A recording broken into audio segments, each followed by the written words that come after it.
Le premier exemple qui vous est fourni pour comprendre l'utilisation de JavaScript avec le framework jQuery est un exemple d'écriture dynamique.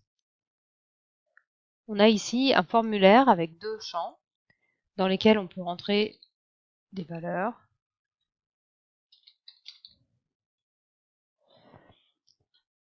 Et à chaque fois qu'on appuie sur envoyer, ces champs se réinitialisent et remplissent un div au-dessous.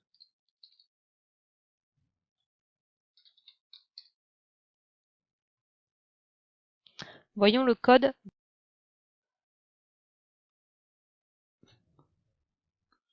On a donc bien ici une simple page avec des en-têtes, un formulaire. Ce formulaire n'appelle aucune page de traitement. On a deux champs dans le formulaire, un champ d'identifiant login, un champ d'identifiant message et un champ d'identifiant de type submit pour le bouton envoyer. On a également une zone qui n'apparaît pas sur mon écran, qui est cachée et qui va servir au remplissage du texte par le JavaScript. Si on s'intéresse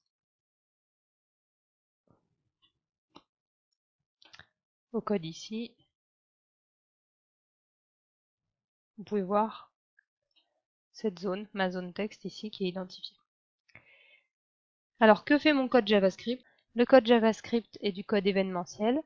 Il va surveiller les actions submit sur l'élément forme message, c'est-à-dire mon formulaire, forme message. Et lorsqu'on a un bouton submit cliqué, il va envoyer en méthode post des informations à une page de traitement traité formulaire.php.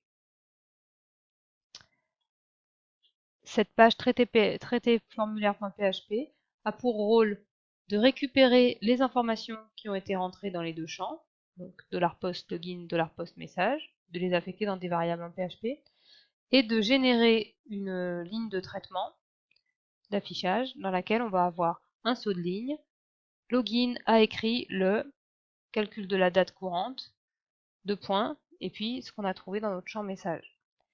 Ce echo, c'est ce que va renvoyer donc ma page de traitement, qui la renvoie à ma page, à mon code JavaScript. Ce code JavaScript ici, on voit que notre fonction, ce qu'elle va récupérer en sortie, elle le met dans une variable JavaScript texte.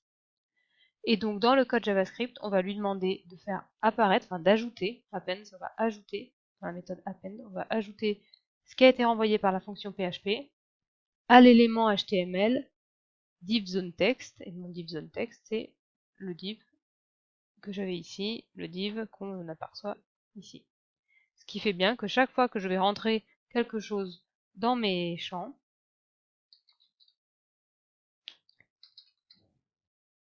on va pouvoir observer